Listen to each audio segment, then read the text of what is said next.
Hey guys, what's up? It's me, Carrie. It is Sunday afternoon, and I just finished watching a video. Let's speak properly. Finished watching a video that my friend Jen over at Beetle Babe just shot.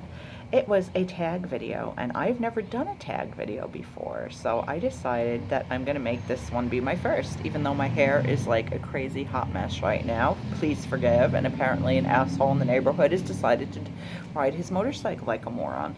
But anywho, this is called the That Type of Person tag.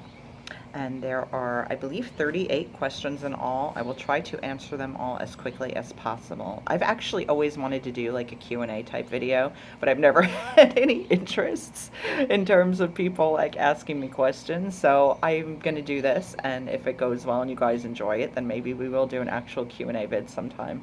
But anyway, okay, here goes. Question number 1, breakfast, lunch, or dinner?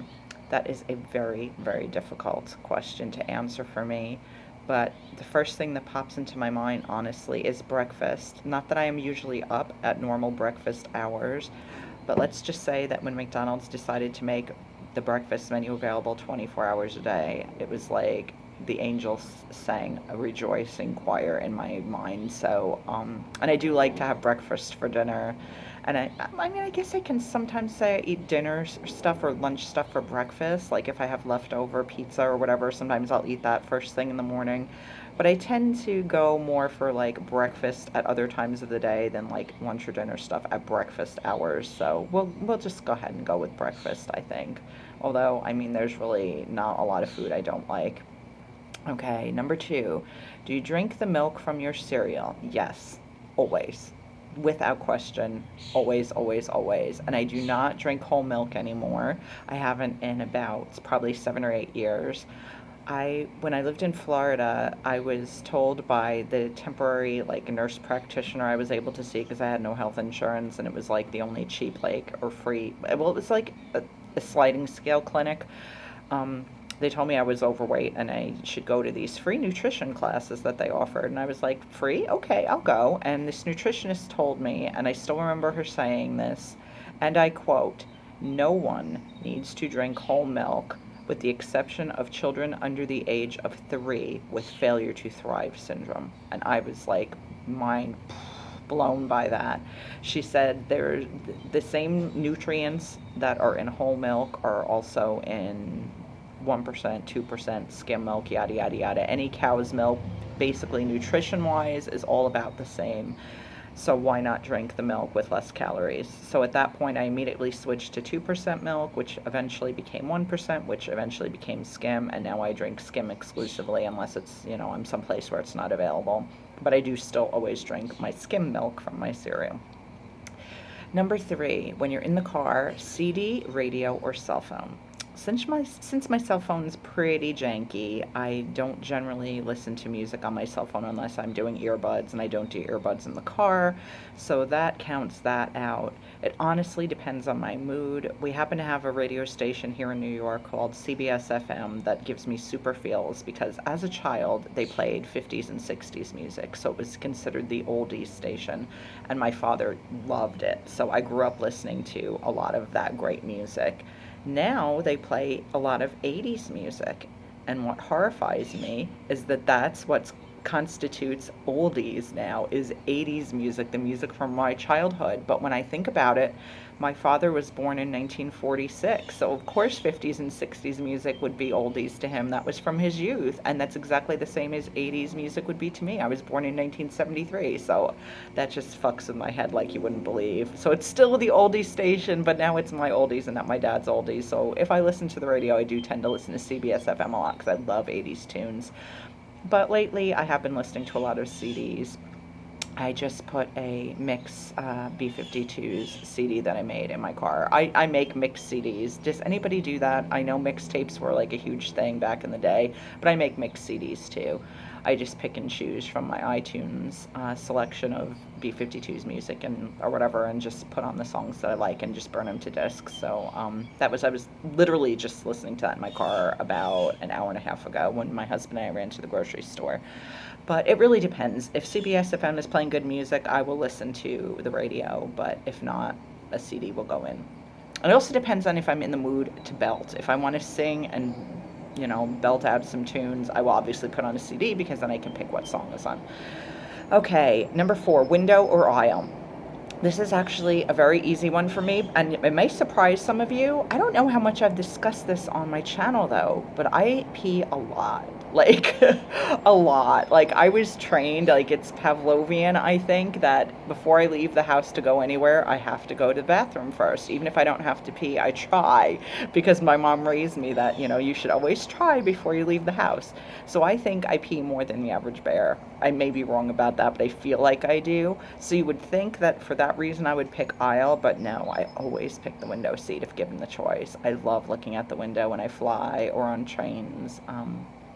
It just relaxes me, which is surprising because I do get a little anxious during takeoff and landing when I do fly on the rare occasions that I do. It's been years, but I don't know, looking out the window actually makes me feel better about it instead of worse. So I don't know. I guess if I'm like looking straight ahead and I feel like I'm in a capsule, like, you know, a plane feels really small when you're in the aisle seat. If you're in the window and you can look out and see the sky and see the ground below you, you realize that the world is vast and you don't feel like so claustrophobic and trapped. At least that's how it works for me.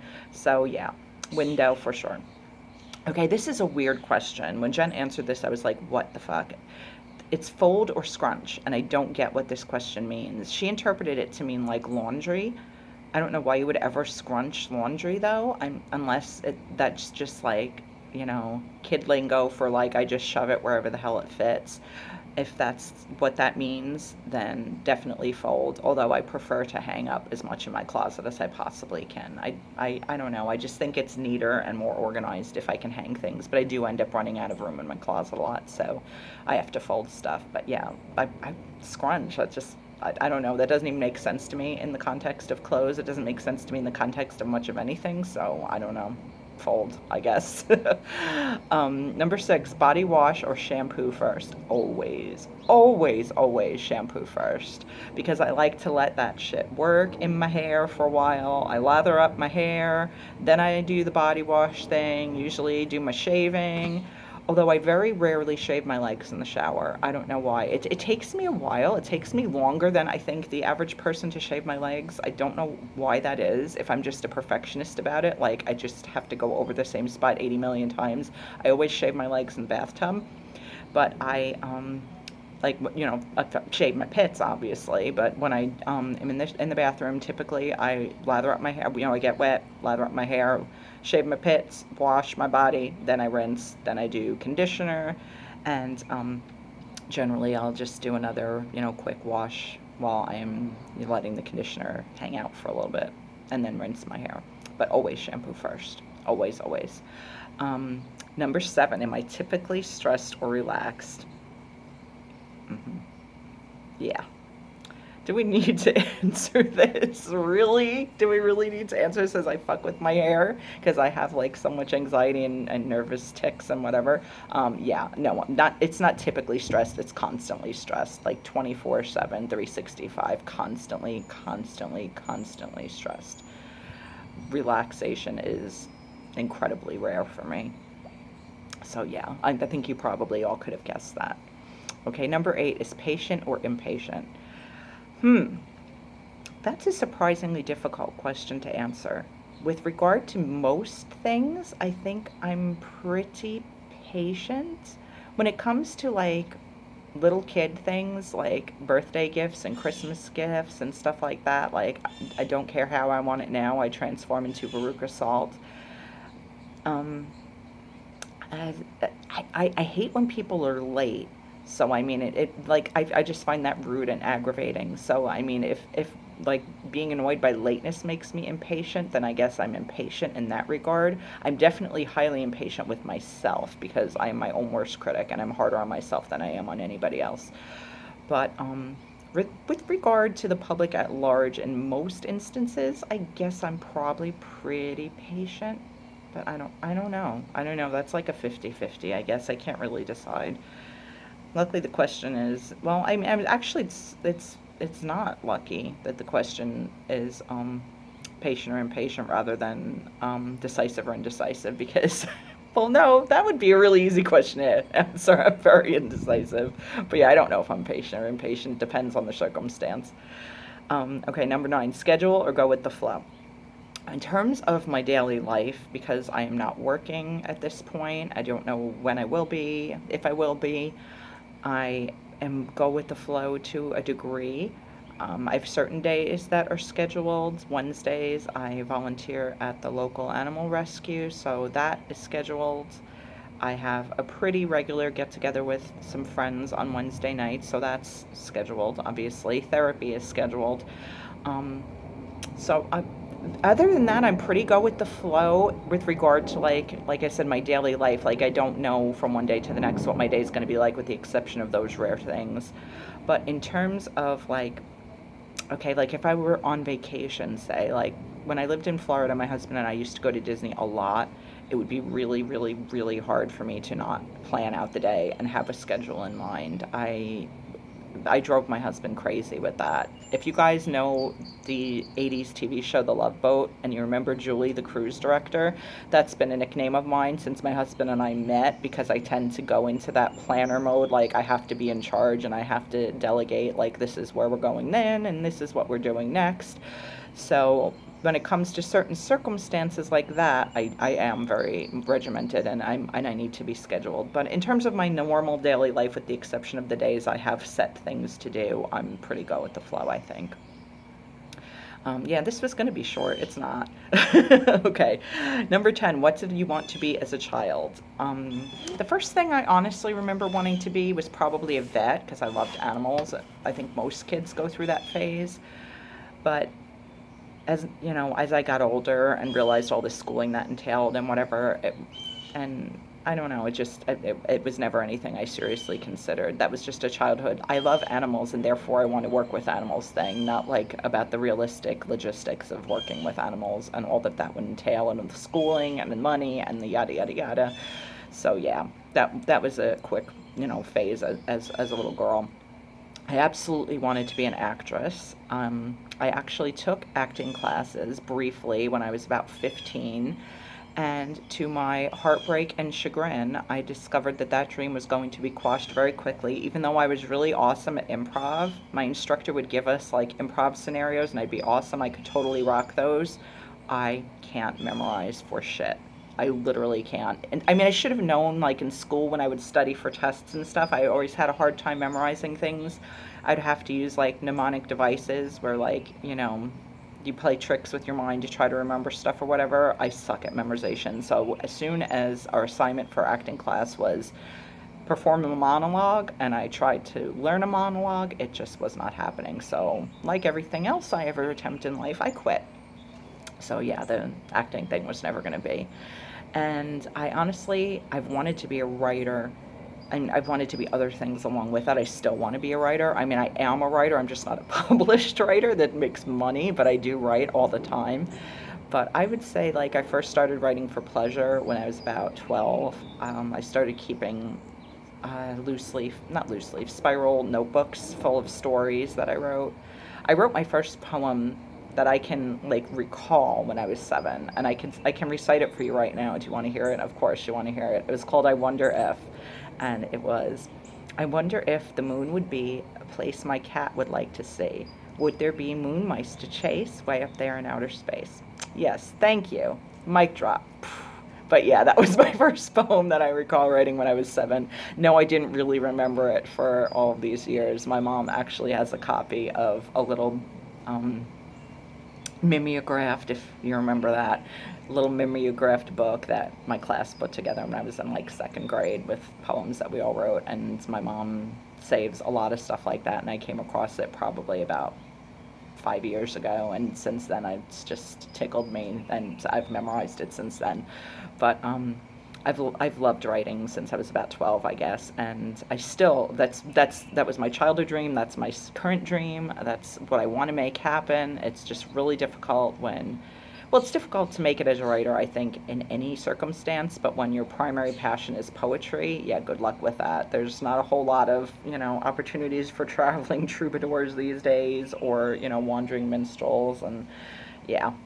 It's not even like I can go sit on a corner and busk like musicians can. I don't think many people want to hear you just spontaneously, like, go into poetry jam sessions and throw money into a bucket for you. But, if I could get away with that, I do live on Long Island.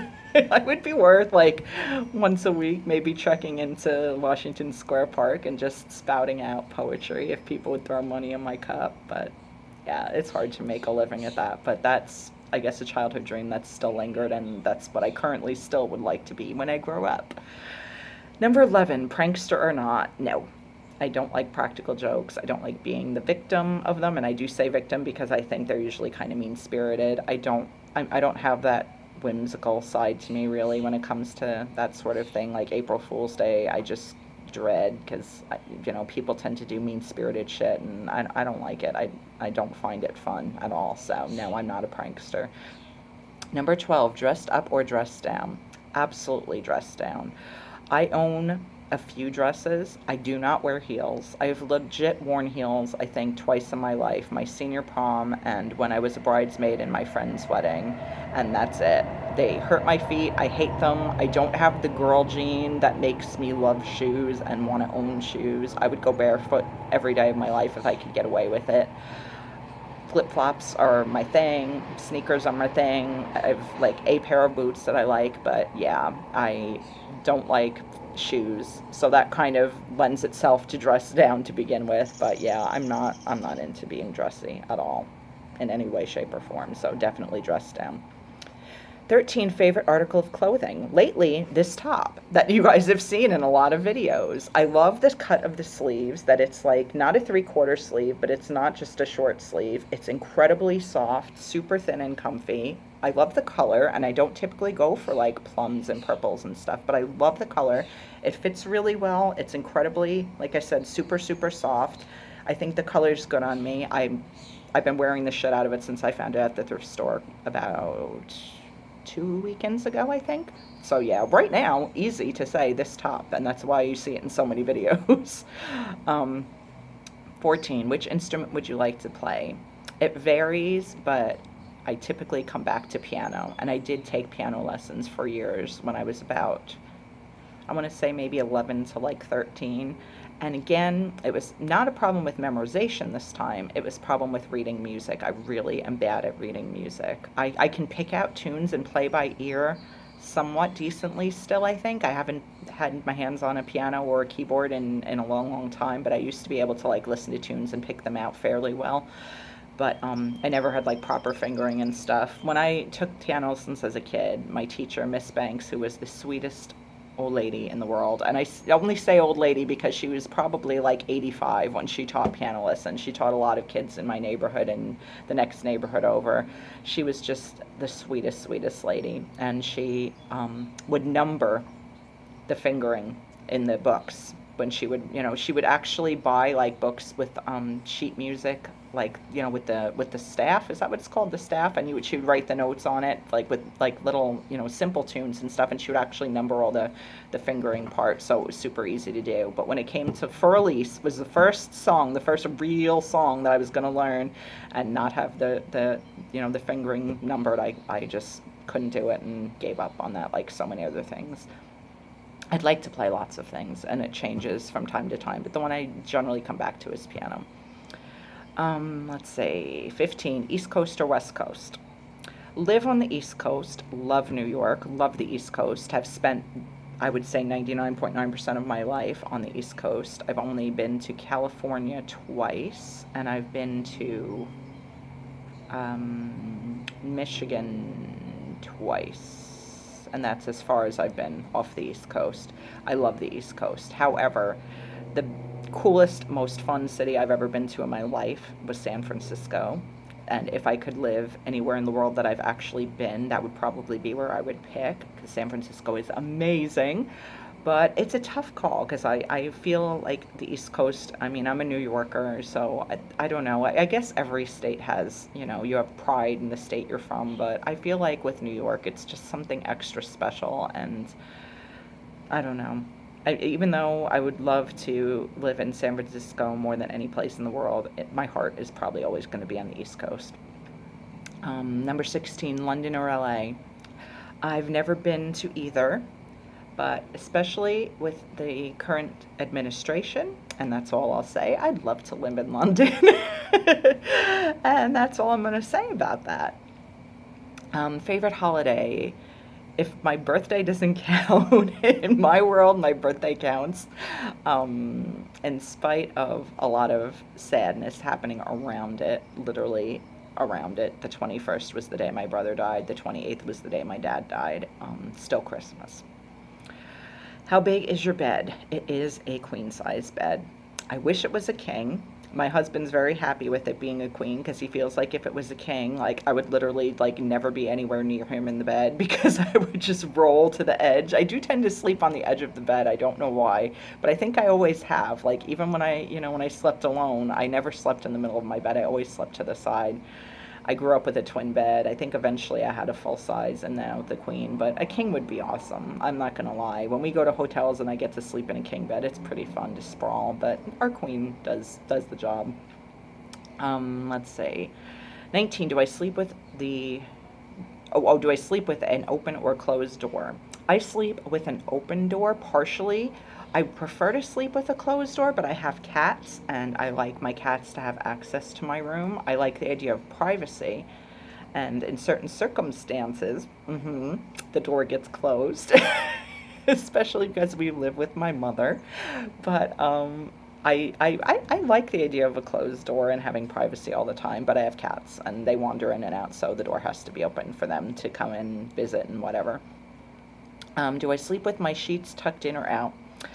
Neither. I do not sleep with a flat sheet.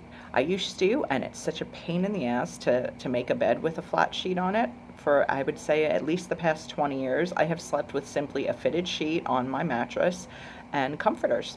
So there's your answer to that. I mean, obviously my fitted sheet is tucked in, but I don't use flat sheets. So yeah, there's a random Carrie fact. Let's see. Have I ever stolen anything? Yes, I have. Do I wish to elaborate on that any further? No, I do not. And there you go. Number 22, tattoos or piercings. I have to go with piercings because I have them. I have 3 in my left ear and 2 in my right. I remember very vividly getting each piercing. First set of holes was a 12th birthday gift from my friend Jennifer and her mom. 15, I went with my friends Sandy and Michelle, and I didn't ask permission, and my mom was super, super pissed. But not that I got the ears pierced, but that I didn't ask. She was just mad. I never did anything rebellious. That's about as rebellious as I got. And 18, I got a pair that I split with my friend Shannon. She wanted one hole and I wanted one hole, so we said, well, can we just get the piercing, one in each of our ears, and have it cost the same? And they said, sure, it's still 2 holes. So I got the 3rd hole in my left ear, and Shannon, I believe, I'm thinking it was her 4th or 5th hole. I don't remember for sure, in the same ear. I'm going to have to check with her because we're reconnected on Facebook. This was freshman year of college, but we reconnected on Facebook. I'm going to have to ask Shannon how many holes she has in her ears. But yeah, so I would like a tattoo. I didn't want one for most of my life. I'm 44 now. I would very much like a tattoo. And if I do get it, I already know what I want. I know the semicolon's getting kind of cliche. If you're not familiar, the semicolon is something that a lot of people do when they suffer from mental illness or they are in some sort of recovery, be it from an eating disorder, addiction, like I said, mental illness, what have you. And it symbolizes the fact that at some point you were probably suicidal and you could have ended your sentence with a period, but instead you're a semicolon because you made the decision to continue your life and not let your story end there. So I'd very much like a small semicolon, but I want my semicolon to be made into a butterfly. I actually sketched it out once. So it'd be like the top of the period, like the round part of the semicolon would be the butterfly's head, and then the semicolon would be the body, and then there would be 2 simple wings and antennas. And I drew it out, and that's what I want. I would get it on my left wrist, and someday I think I probably will. I just don't have the balls and the money yet, but I would like to do that. But I would still go, I guess, if I had to choose at this point with piercings because I currently have them. Yeah, this was going to be fast. I see, Jen, why your video became long because it's easy to ramble on these. But anyway, okay. 23, do I smile in every photo? Absolutely not. And with teeth, almost never. It's a closed mouth smile, if it's a smile at all. But I know I like to make lots of faces in pictures, and they're not. They're very rarely typical smiles.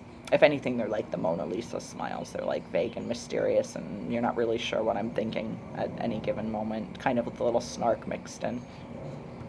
24, have you ever peed in the woods? I have. Jen answered this question with a defiant no, and she couldn't imagine who would answer that question with, yes, I have. I have peed in the woods many, many times, and the reason for that is I grew up camping with my family. And I would say probably from about the time I was 3 till I was about 12 or 13, we would go camping at least 2 or 3 times every summer with a bunch of other friends, family friends. We had this whole group. We called ourselves the Long Island Campers, and we typically camp either here in New York, in Connecticut, New Jersey, or once in a blue moon, Pennsylvania. Some of us were tent campers. We never had a motorhome or anything. We had a van and we had tents. And some of them had motorhomes, some of them had little pop-up campers. But the main gist of it is, it was not like it was no civilization, that like they didn't have bathroom facilities. But in the middle of the night, especially when you're like a 5 or 6 year old kid, and you wake up and when we were really little, all 4 of us, my mom and dad, brother, and I would all sleep in the van. So we would wake up in the night and, Mom, I gotta pee. And she'd just be like, well, get outside on the side of the van in the woods and freaking pee, because I'm not walking you like 2 miles to the bathroom. So yes, I peed in the woods many, many times. I never crapped in the woods, though. Does a bear crap in the woods? Probably. Does Carrie? No, not so much. But yes, I've peed in the woods many, many times. 25, concert or amusement park. I love concerts and I love amusement parks, but I'm not as much into amusement parks now as I used to be when I was a kid and like, teenager, 20s. I mean, to me now, an amusement park, I'm spoiled because of living in Florida for 8 years and having Disney passes for a few and SeaWorld and Universal passes for a few. Those are amusement parks to me now. Like Six Flags just is not that fun to me anymore. We went there once but no, it was before we moved, and it wasn't all that. And so to me, like an amusement park, like is Disney. So obviously I'm going to pick Disney because Disney's like an all-day affair, whereas the concert's 2 hours. And back in the day, I had my Disney passes, so it wasn't like I had to pay admission all the time. And now concerts, unless you get to find one of the rare free concerts, which we do have here on Long Island once in a blue moon. But concerts are so expensive, and I don't want to spend that kind of money for 2 hours.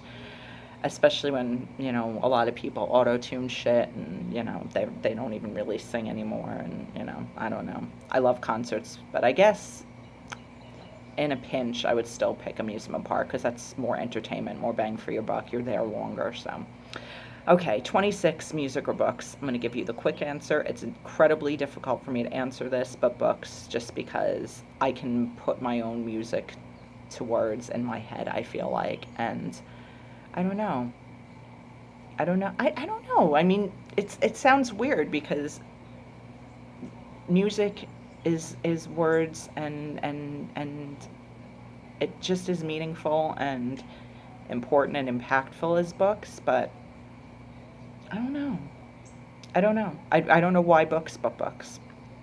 Okay, animated or reality? I'm assuming this means like TV series. I guess for the most part, reality. I don't like a lot of, I mean, I like a lot of reality shows. I don't like a lot of genres of reality shows. Like, I've never watched a Real Housewife show. I've never watched a Kardashian show. I just think that stuff is crap. And if you like it, no offense, but it's not for me.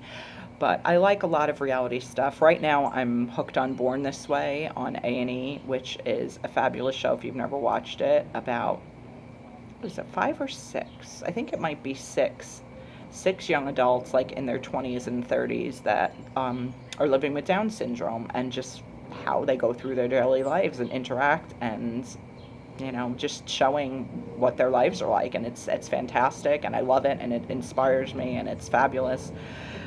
So reality, but not the trashy reality. I like animation, but I mean, like, ever since What's the last thing? Aqua Teen Hunger Force is probably the last animated show I watched on a semi-regular basis, and even in the last season, that got kind of weird. I did watch the last episode and everything, but it got kind of wonky. But I do like I do like animation. Obviously, I like old school animation, the shit I grew up with. Josie and the Pussycats is everything, Looney Tunes and the Flintstones, the Jetsons, yada yada, Hanna-Barbera, everything. But if I were to be honest about what I watch more now, it's absolutely reality. Number 28, letter or email. 1000% letter. I love snail mail. I love writing letters. I love receiving letters. I love the fact that they're physical. You can hold them in your hand. It's like a regular book versus an ebook. An ebook is awesome and convenient, and I like them at nighttime when my husband wants to go to sleep and I need the light off so I can still read and not have to keep the lights on. But nothing feels like an actual book, and nothing feels like an actual letter. And handwriting is incredible to me. I have so many cards and letters from loved ones that I've lost that I cherish, like beyond probably pretty much anything other than photographs. I mean, they're right up there with photographs of things I most cherish. So yeah, absolutely letters. Yeah, if I had a PO box, believe me, I'd be blasting it all over just so you guys could send me letters because I love letters. Number 29, my first concert. I'm really embarrassed to admit this, but it was Debbie Gibson. I was 15 years old, Long Island girl. She was just a couple years older than me, another Long Island girl. I mean, it was kind of like a rite of passage, I felt like, at some point, This little blonde thing had to go see that other little blonde thing, so I went to Jones Beach Theater in Wantagh here on Long Island and watched Debbie Gibson. And I mean, it is what it is. Props to her. At least she wrote her own songs and produced her own songs and really sang. She wasn't an auto-tuned girl, at least not that I recall. Although I don't really recall auto-tune being a thing in the 80s. Maybe it already was. But would I like bust out the Debbie Gibson now? No, but yeah, it was Debbie Gibson. Don't hate. Okay, number 30, do I own a record player? I do not, and I wish I did. My mom owns one that she insists still works, but I haven't tried it because, long story short, when I moved away, I would say 99% of my LPs and 45s magically disappeared. My mom has no idea what she did with them. There was a flood in my room when I was away. It actually destroyed a lot of stuff, a lot of magazines and books and things that I'd had forever, which really sucked. But I suspect that my records were also destroyed. She won't own up to it. So I haven't tried her record player, because I only have literally maybe 10 albums left, which really, really makes me mad. So, I don't know, I'm spiting her by spiting myself, which is kind of stupid, but so technically there is one in my household, but I do not personally own a record player. I would like to, though. Sweet or savory? Totally depends on my mood. I honestly can't give you a better answer than that. I love both. It just depends on what I'm jonesing for at that given moment. 32, do I speak any other languages? Very, very, very little French, very little, which is sad because I took French all throughout high school and for a couple semesters in college, but I was never good at it. My accent's horrible, and I couldn't even have a basic conversation. I would understand it better than I could speak it, so technically I guess I don't really speak it, but I know a few words. Number 33, can you roll your tongue? I cannot. And it really bothers me. I always wished I could. I also wish that I could make armpit fart noises, and I could never do that either, and it really, really, really bothers me. I also can't burp on demand, and that pisses me off too. These are skills I really wish I had. And people you just swallow air, it's so easy. No, it's not, and I can't do it, so yeah. Can you touch your nose with your tongue? I cannot do that either. However, I can tie a cherry stem with my tongue. Sadly, I do not have a cherry stem handy right now, but I decided, I don't remember the first time I heard that mentioned as a thing. For some reason, I'm thinking it might have been on the original Twin Peaks back in the day, but I don't know.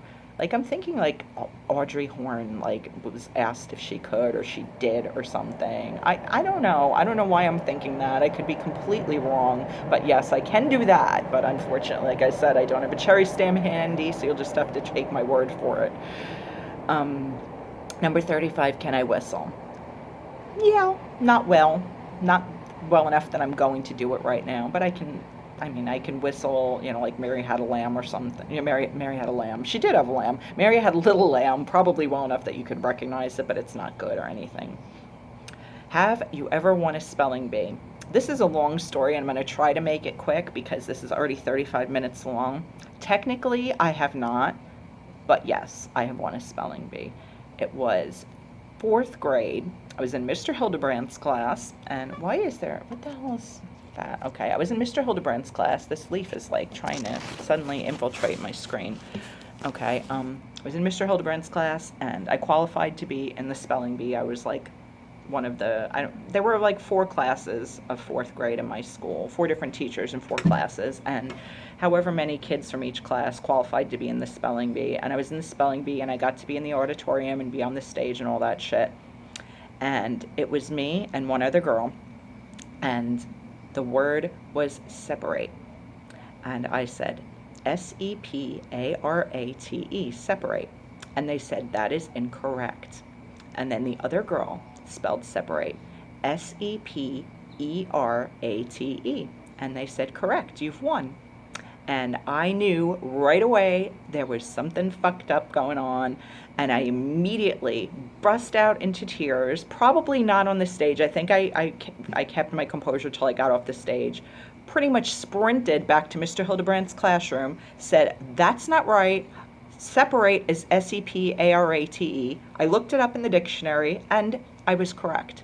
I spelled the fucking word right. My teacher confirmed I spelled the word right, but the spelling bee was over, the decision was made, and I didn't win the spelling bee. And I am, yes, clearly still fucking bitter about it to this very day. So do I have an award or anything? Did I technically get the title? Hells no. But I won that fucking spelling bee, and I will never forget it. So, yeah, there's that. Number 37, do you believe in ghosts? I do. I've never had any ghostly experiences that I could name. I had something that's kind of, sort of, maybe could be considered otherworldly once. I'm not going to get into that story right now, but maybe at another time I will. I'm still a skeptic, so I'm not sure if it's what I believe it was, but it didn't actually involve the ghosts, so it's not really relevant to get into now. But do I believe in them? Yes, I do. And last but not least, do I believe in aliens? Absolutely.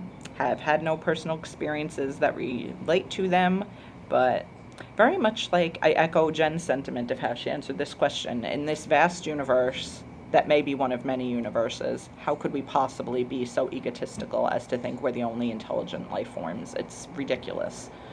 And how fucking intelligent are we? I mean, really, I have no doubt in my mind that there are aliens on other planets that are looking at us and look at us like cockroaches.